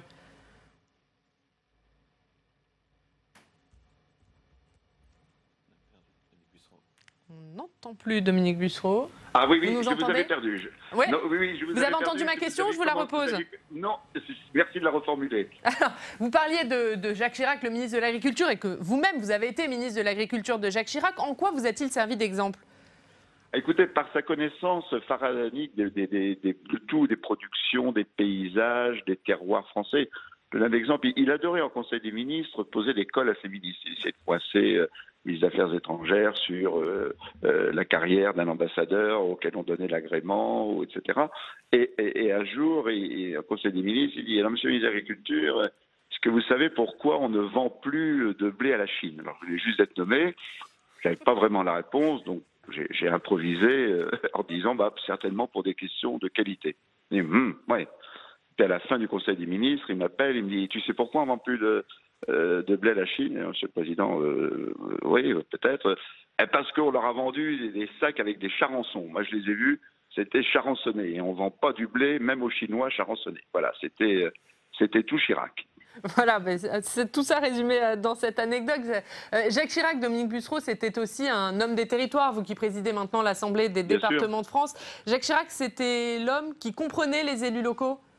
Oui, qui comprenait les élus locaux, qui parlait leur langage, qui était lui-même un élu local. Il a été longtemps président de la Corrèze, il était très attaché à son département de la Corrèze, et même quand il était maire de Paris, il a toujours eu cette passion pour les territoires. Je vais raconter une autre anecdote. Un jour, je vais avec Madame Chirac inaugurer quelque chose en Corrèze, et puis à un moment sur une route, la voiture file à gauche, et on perd le préfet, les motards et tutti quanti. Et Madame Chirac me dit, je vous emmène chez des paysans, ils sont du MODEF, donc le MODEF c'était le syndicat plutôt crypto-communiste dans le monde agricole à l'époque, mais ils ont toujours voté Jacques parce que Jacques les aime et eux ils l'aiment. Voilà, c'est cette espèce de relation avec les territoires, avec les gens qu'avait Chirac et peut-être qu'avait aussi d'ailleurs, il faut être très très honnête, le président Mitterrand, qui était un homme de Charente, un homme de la Nièvre, un homme des territoires, et peut-être qu'un peu après, avec des présidents plus jeunes et ayant des expériences de la vie différentes, ce lien avec les territoires s'est un peu distendu. Chirac en était vraiment vraiment l'animateur au quotidien. Merci beaucoup, merci Dominique Bussereau d'avoir été en direct avec nous avec toutes ces anecdotes qui résument qui était Jacques Chirac. Merci Dominique Bussereau. Christelle Bertrand, on a entendu ces anecdotes, mais on entend depuis hier Jacques Chirac, l'homme des territoires, Jacques Chirac, le ministre de l'Agriculture, Jacques Chirac qui aimait les Français. C'était tout ça, Jacques Chirac? Oui, il était très ambivalent parce qu'on connaît Jacques Chirac, l'homme politique, dur parfois, qui a su mener des guerres contre son propre camp assez violentes. Et en même temps, on entend depuis hier raconter cet homme politique, ce Jacques Chirac, le président sympa. Il y a un livre qui a été publié sur lui il y a quelques années qui s'appelle Le président sympa. On se sent proche de cet homme parce que c'est aussi l'homme qui buvait des Coronas, qui adorait tous les ans aller passer des heures au salon de l'agriculture. Hier, je voyais Christian Jacob, je disais mais pourquoi est-ce qu'il se sentait aussi bien dans ce monde agricole dont il n'est pas vraiment issu à la base? Il disait, je pense qu'il aimait la sincérité des rapports humains. C'est un monde franc, honnête, et donc il se sentait bien dans ce milieu agricole. Il aimait discuter avec les gens, et j'ai le souvenir de la campagne de 2002. On le suit, donc nous comme journalistes, on force un peu l'entrée de son wagon, Claude nous le laisse à moitié passer, et je lui dis mais est-ce que, au fil de tant d'années, vous ne vous sentez pas un peu coupé des Français? Est-ce que vous les comprenez encore? Et il me dit mais vous savez, je passe des heures à parler avec les gens. Il tient comme ça, il me dit jeune femme, je passe des heures à parler avec les gens, et c'est vrai qu'il pouvait se poser à côté d'un SDF par exemple et pendant une demi-heure échanger pour savoir ce qu'il avait amené là. Il savait faire ça, il n'y avait pas de barrière en fait avec les Français, et il considérait tous les Français comme de la même manière. Il n'y avait pas de différence de classe sociale. Jacques Chirac, voilà, c'est l'homme de la Corona et c'est l'homme des arts premiers, je dirais. C'est toute cette ambivalence, et il rassemble tous ces mondes-là en même temps. Jacques Chirac aimait les Français, mais les Français aussi aimaient Jacques Chirac, Arnaud Benedetti. Pourquoi les Français ont tant aimé Jacques Chirac? C'est le titre d'un de vos papiers hier. Oui, mais ça a été compliqué parce que d'abord la longévité de la carrière politique de Jacques Chirac fait qu'il y a eu plusieurs Jacques Chirac tout au long de ses plus de 40 ans de vie politique. Ce qu'il y a, c'est qu'il appartient à une catégorie d'hommes politiques qui a finalement, disons, respecté ce qu'on appelle le cursus honorum de la République. C'est-à-dire qu'il a été d'abord élu conseiller départemental, puis ensuite député dans une terre radicale socialiste à l'époque. Pour un gaulliste, c'était compliqué d'aller se faire élire en Corrèze. Est-ce qu'il était vraiment gaulliste, Jacques Chirac? Il était gaulliste par socialisation politique, parce qu'il ne faut jamais oublier qu'il a été, on le dit d'ailleurs insuffisamment, jeune secrétaire d'État du général de Gaulle, et qu'en 1968, il négocie auprès de Georges Pompidou les accords de Grenelle. Donc c'est quelqu'un qui vient de très loin, Jacques Chirac, dans son engagement politique. Ensuite, c'est quelqu'un qui a eu, disons, plusieurs engagements politiques, en fait, plusieurs options politiques. Quelques exemples. Il suffit de se souvenir que dans les années 70, il voulait repeindre la France aux couleurs du travaillisme. Puis puis il opère un tournant libéral à partir de 1986, puis il revient à un discours plus social souverainiste au moment de la campagne présidentielle de 1995, en voulant combattre la fracture sociale et réactiver l'ascenseur social. Donc c'est quelqu'un qui forcément, avec une vie politique aussi longue, a eu des engagements successifs. Mais je crois qu'aussi ce que les Français ont aimé en Jacques Chirac, c'est la souffrance qui a été la sienne pour arriver jusqu'au bout du pouvoir. N'oublions pas, 3 tentatives pour arriver à l'Élysée. Finalement, il n'y a que François Mitterrand et lui qui ont montré qu'ils étaient aussi acharnés dans la lutte pour le pouvoir suprême. Et donc, il y a vraisemblablement cette souffrance liée à l'activité politique, le fait qu'il a fallu qu'il se batte contre son propre camp, très souvent pour y arriver, qui fait que, indéniablement, il a suscité une image de très grande sympathie dans l'opinion publique. Oui, les gens ont suivi les moult tentatives d'accession au pouvoir de Jacques Chirac, parfois avec défiance, puis finalement avec de plus en plus d'empathie, j'ai le sentiment. Et lorsqu'il arrive, qu'il entre à l'Élysée, c'est toute une histoire qu'il a partagée avec les gens, toute une histoire politique. Ce qui est intéressant aussi chez Jacques Chirac, c'est que chacun pouvait y trouver quelque chose qui faisait écho en lui. Il aimait raconter qu'il avait commencé au Parti communiste. Et puis en même temps, il a pu incarner l'aile droite de son parti à d'autres époques. En 2002, il s'est finalement rassemblé les Français et rassemblé le monde politique autour de lui. Donc Jacques Chirac, c'est un peu... alors on a pu dire qu'il était parfois au gré du vent. En fait, il suivait aussi instinctivement le cheminement intellectuel des Français et du pays. Et Jean-Baptiste Fauré, Jacques Chirac, c'était aussi un élu local. Alors un élu comme on n'en fait plus aujourd'hui, un député de la Corrèze, maire de Paris. C'était le paradoxe, Jacques Chirac? Tout à fait. Alors, il était même président du conseil départemental de la Corrèze et maire de Paris en même temps, si je puis dire, à la fin des années 70. Et ça, c'était vraiment tout Chirac, c'est-à-dire qu'il a su réconcilier à la fois la capitale et la province, qui ont toujours eu des relations assez orageuses. À l'origine, c'était ce qu'on appelait un techno, Jacques Chirac. C'est-à-dire dans les années 60, on appuyait sur un bouton et on construisait 1000 piscines, on décidait d'édifier des villes nouvelles. Il était dans cet état d'esprit-là. Quand il était président du RPR, il plaçait ses préfets à la tête des fédérations départementales. Les votes locaux, ça n'existait pas.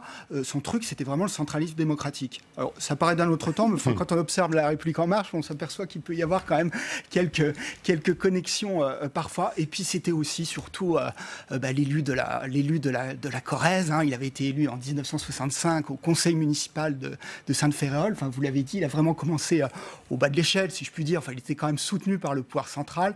Il avait ses entrées à Paris. Il n'avait pas son pareil pour distribuer les subventions pour la Corrèze. On va revenir sur Chirac le Corrézien, puisqu'on sera dans quelques instants avec nos confrères de la vie corrézienne. Mais d'abord, une autre réaction, celle du sénateur de l'Aube, Philippe Adnot. Bonjour Philippe Adnot, merci d'être avec nous. Vous représentez les non-inscrits au Sénat. Qu'est-ce que vous retenez, vous, de Jacques Chirac? Écoutez, moi j'ai connu Jacques Chirac pour une première raison. Mon frère était son attaché de presse quand il a été ministre de l'Agriculture, donc dans les années 70. Donc vous voyez que ça date un peu. Et puis ensuite, ce qui nous a rapprochés, c'est que j'ai fait le choix de le soutenir en 1995. Et en 1995, au Sénat, il y avait très peu de monde qui était partisan de Jacques Chirac. Et donc, il a été, je crois, sensible au fait que je me sois engagé très librement en sa faveur à cette époque-là. Et j'avais fait sa campagne, d'ailleurs, en allant faire quelques réunions en tant que non-inscrit pour parler à des gens qui n'étaient pas RPR et qui votaient Chirac. Alors, c'était comment Jacques Chirac en campagne, Philippe Adnot? Jacques Chirac, c'est un charisme incroyable. Je pense que vous avez vu les images qui sont sorties de partout, c'est-à-dire une foule qui se pressait autour de lui d'une manière incroyable parce que Jacques Chirac, il avait un magnétisme particulier et une simplicité extraordinaire. Je veux dire que j'ai vécu avec lui des moments tout à fait incroyables. Il est venu dans l'Aube pour inaugurer l'université que le département venait de construire. Chirac était un grand départementaliste. D'ailleurs, je lui en avais voulu un petit peu en 2002. Il avait pris comme comment j'allais dire, porte-parole une ministre qui n'était pas départementaliste. On s'était expliqué sur le sujet. Mais c'était quelqu'un d'extrêmement sympathique et facile à aborder. Philippe Adnot, vous êtes aussi agriculteur. Quel était le rapport de Jacques Chirac avec ce monde agricole?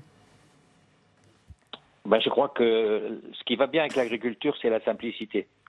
on le voit bien, tous les politiques ne sont pas capables d'aller taper sur le derrière d'une vache. Parce que ça veut dire qu'il faut ne pas hésiter à mettre un peu d'odeur sur sa main. Et donc, il avait un abord très simple, très facile, très direct. Et donc, ça, c'est ce qui marche avec l'agriculture. Et puis, je crois quand même qu'il connaissait parfaitement les dossiers. Je me souviens parfaitement de cette période où il était ministre de l'Agriculture. Et moi-même, j'étais président des jeunes agriculteurs de mon département.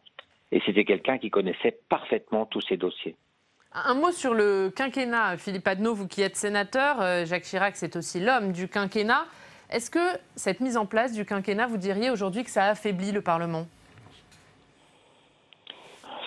C'est pas le quinquennat qui a affaibli le Parlement, c'est le fait que les élections sont concomitantes. Ce qui fait que systématiquement, la majorité est la même, sauf quand il y a une cohabitation. Exemple, la dissolution de 97, que plus jamais aucun président de la République ne fera. Et donc, l'élection concomitante fait que systématiquement, le président de la République a sous la main une majorité qui lui doit tout et qui donc lui obéit particulièrement. Je pense que c'est là qu'est le problème. Merci beaucoup. Merci Philippe Adnot d'avoir été en direct avec nous pour rendre hommage à Jacques Chirac, sénateur de l'Aube. Vous représentez les non-inscrits au Sénat. Merci beaucoup. Un mot sur ce quinquennat avec vous, Arnaud Benedetti. Jacques Chirac a mis en place le quinquennat. Oui. Pour vous, ça n'a pas affaibli le Parlement ? Il l'a coproduit plutôt avec Lionel Jospin. En fait, il s'est d'une certaine manière aligné sur une volonté qui était la volonté de son Premier ministre de l'époque.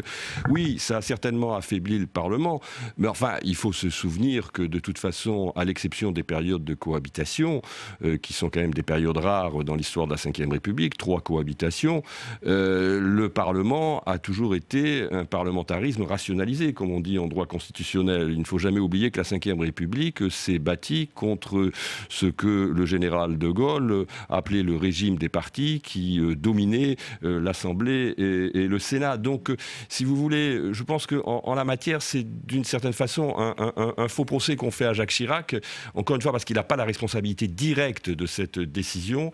Il l'a, d'une certaine façon, accompagné en tant que président de la République lorsqu'il était en cohabitation avec Lionel Jospin, et que la réalité, c'est que quand même, on a des institutions de la Ve République qui ne font certainement pas toute leur place au Parlement, comme dans d'autres régimes parlementaires en Europe et ailleurs. Christelle Bertrand, un petit mot sur ce sujet du quinquennat ? Oui, non, mais je suis d'accord, c'est un faux procès. Il subit cette décision et c'est tous les aléas de la cohabitation qu'on a un petit peu oublié aujourd'hui. C'est qu'à un moment, il est maître sur le terrain international, il n'est plus vraiment maître sur le terrain national.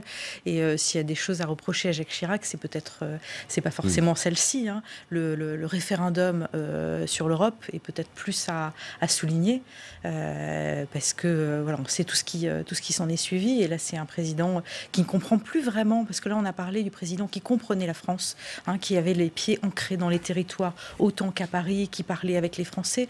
À la fin de son mandat, on le sent déjà un petit peu déconnecté. Et il a cette phrase lors d'un débat à la fin de la campagne sur ce référendum où il dit « Je ne vous comprends plus ». Et c'est la phrase, une de ses dernières phrases politiques qu'on retiendra, c'est que quelques mois avant de quitter l'Élysée, il n'est plus vraiment en phase avec ces Français dont il avoue qu'il ne les comprend pas forcément. Il était déconnecté des Français à la fin de son quinquennat ? C'est très intéressant sur la question du référendum, et notamment le référendum de 2005. Il ne faut jamais oublier, et ça je pense qu'on le dit insuffisamment, que l'engagement de Jacques Chirac, notamment pour le référendum par contre de Maastricht, a été essentiel en 1992. C'est-à-dire que sans l'engagement de Jacques Chirac en faveur du oui au traité, il eût été vraisemblable que le non l'eût emporté. C'était en tout cas une hypothèse qu'il ne faut pas totalement exclure.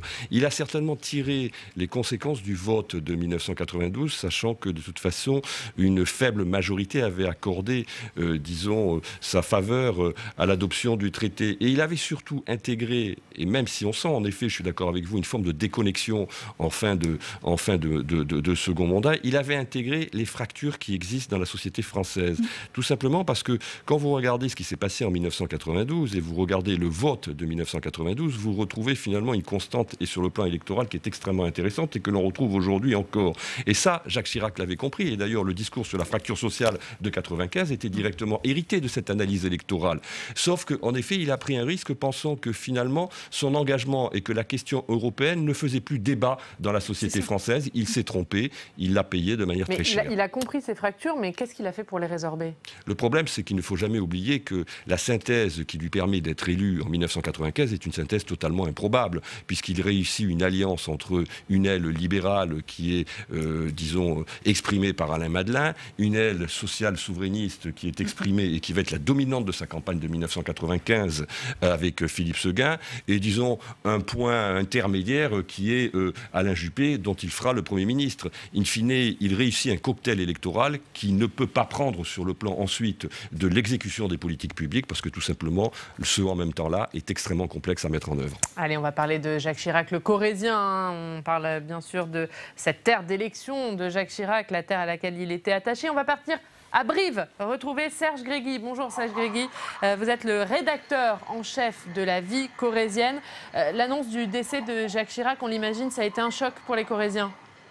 Oui, bien sûr, oui, on le redoutait un petit peu depuis quelques mois, pour ne pas dire quelques années, avec l'alerte qu'il y a eu en 2016. Donc c'est vrai qu'on y était un petit peu préparé, et c'est vrai que bon, quand la nouvelle est tombée à midi, on a tout chamboulé pour sortir une édition spéciale et rendre hommage à Chirac le Corrézien.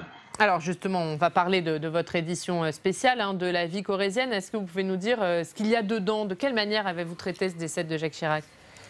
Alors, la première des choses, c'est qu'on a essayé de faire ce qu'on appelle une nécro, de rappeler un petit peu le parcours de Jacques Chirac, et après on s'est employé à contacter des Corréziens, les Corréziens de la politique, mais aussi de la société civile, et de les faire réagir sur leurs sentiments après cette disparition. Vous l'appelez sur votre une, on va voir votre une, c'est pas Jacques Chirac, c'est Chichi. Ça illustre toute la proximité des Corréziens avec le président de la République. Oui, on a fait ce choix, on aurait pu l'appeler le grand, comme l'ont fait certains de nos confrères, mais Chichi, même si ça peut paraître un peu familier, ça correspond bien à ce que ressentent, il me semble, les Corréziens. Je pense que les Corréziens ont plus retenu de Jacques Chirac, son parcours dans notre département. C'est plus l'homme, l'humaniste, que l'homme politique, en tout cas le président de la République, que les Corréziens retiennent. Donc c'est Chichi, quoi, pour tout le monde c'est Chichi. Ils retiennent l'aspect personnel de Jacques Chirac. Ils avaient peut-être l'impression d'avoir une relation intime avec le président de la République. Oui, je pense que chaque Corrézien a une anecdote sûrement à raconter sur Chirac, parce que Chirac, pour les Corréziens, c'est aussi des plaçous. Il y a beaucoup de Corréziens qui ont fait carrière à Paris grâce à Chirac. Et puis, bon, il était quand même présent, notamment avant d'être élu président de la République, il était présent souvent dans le département. Il était quand même très convivial avec tout le monde. Il serrait les mains, il embrassait. Je pense que les Corréziens ont perdu un papy pour certains. Je pense, notamment pour les jeunes, qui ont peut-être découvert aussi à l'époque des Guignols de l'info, qui l'ont quand même largement rendu populaire, notamment auprès des plus jeunes. Mais voilà, c'est ce lien quasi filial qu'il avait, ou paternel en tout cas, qu'il avait avec nombre de mes compatriotes corréziens. En quelques mots, Serge Gréguy, puisque vous dites que chaque Corrézien a une anecdote, est-ce que vous en avez une à nous raconter? Ah oui, je pense qu'on en a tous, notamment les journalistes. Je me souviens, j'étais jeune journaliste, je travaillais à l'époque pour un quotidien, le quotidien local, et j'étais arrivé un petit peu en retard à une inauguration, et il avait fait remettre tout le monde en place pour la photo, pour le journal, et je l'avais revu 3 ou 4 ans après. Là, je travaillais pour La Vie corrézienne. Il m'avait dit: alors, monsieur Gréguy, toujours à la montagne? J'ai dit non, à La Vie corrézienne. Il avait une mémoire quand même assez exceptionnelle, quoi.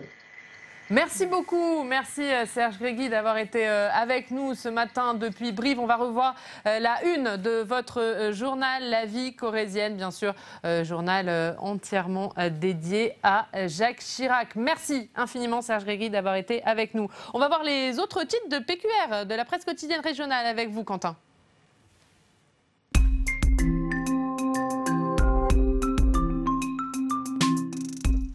Voilà, je voulais commencer, Oriane, en vous montrant la une de la Dépêche du Midi. C'était Chirac avec cette photo en noir et blanc. Vous allez la voir dans un instant. Voilà, c'était Chirac et effectivement cette main levée de Jacques Chirac, le quotidien qui revient sur 10 pages, sur notamment le roman de Chirac, avec ces photos de lui très jeune ou également avec Bernadette.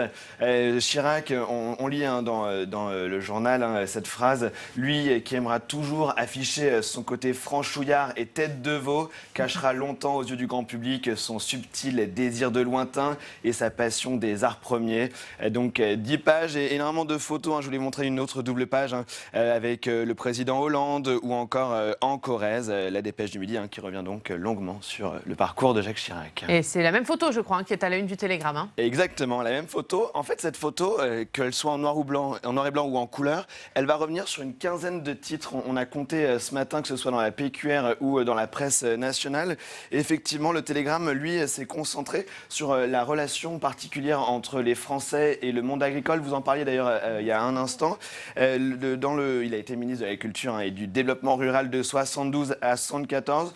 Le journal qui cite un agriculteur, Chirac symbolisait sans se forcer la France profonde. Il avait un vrai savoir-faire avec le monde agricole, ainsi qu'une sincérité et une bienveillance qu'on retrouve chez aucun autre chef d'État. C'est le paysan qui parle. Avec lui, on était bien loin du casse-toi pauvre con lancé par Nicolas Sarkozy, un paysan qui refusait de lui serrer la main.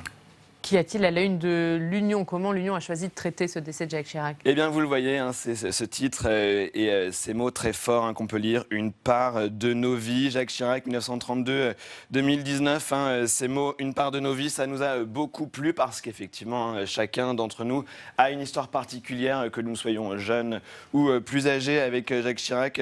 Et d'ailleurs, l'Union qui se trouve à Reims, qui raconte qu'à la mairie de Reims, les Français peuvent venir signer un registre, tout comme à l'Élysée, et on l'imagine dans de très nombreuses mairies en France. Et on termine avec Libération Champagne, Quentin. Voilà, c'est une photo qui a beaucoup plu à notre rédacteur en chef Fabrice Cunet, parce que dans la politique, c'est rare de voir ces expressions, un sourire et une expression particulièrement joviale.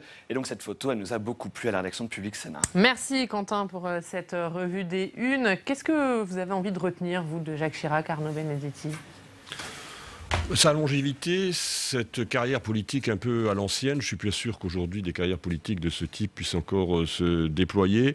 Sa capacité finalement à tenir. Vous savez, il y a un grand sociologue, Max Weger, qui disait que la politique, celui qui a la vocation de la politique, c'est celui qui est capable de tarauder des planches de bois dur. Je pense que Jacques Chirac a taraudé des planches de bois dur toute sa vie, comme François Mitterrand d'ailleurs. Jean-Baptiste Forêt.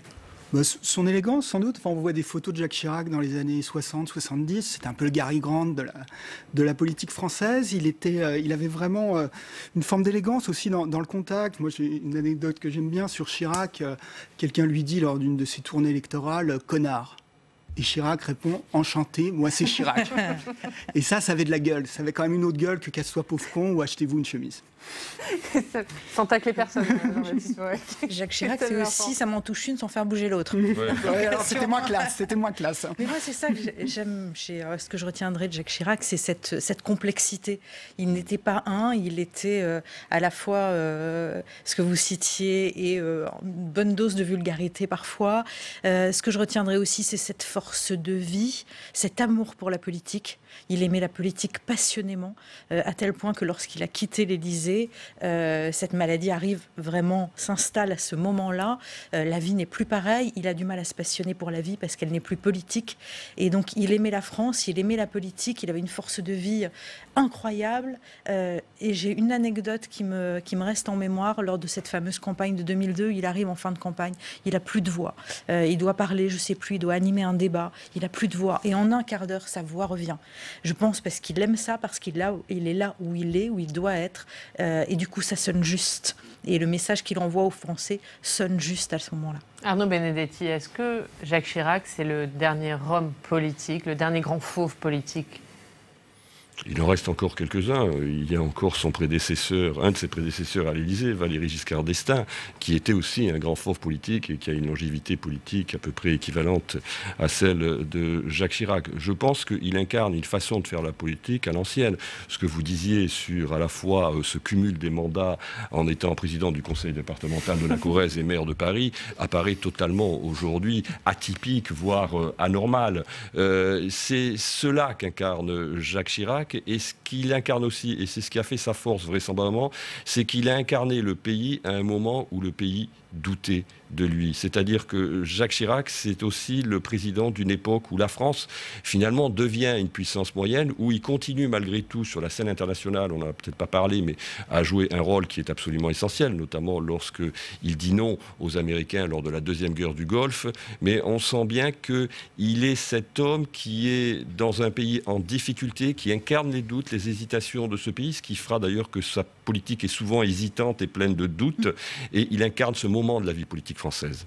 Merci beaucoup. Merci à tous les quatre d'avoir été sur ce plateau pour rendre hommage à Jacques Chirac. Les hommages se poursuivent bien sûr tout le week-end sur Public Sénat. De nombreux documentaires à voir sur notre antenne et dès ce soir 22h, un portrait intime de Jacques Chirac par Ali Magoudi qui sera suivi d'un débat sur l'homme Jacques Chirac que j'aurai le plaisir d'animer. Et on se retrouve lundi également pour Bonjour chez vous. Lundi matin, notre invité politique, ce sera Nicolas Bay. Très bonne journée à tous sur Public Sénat.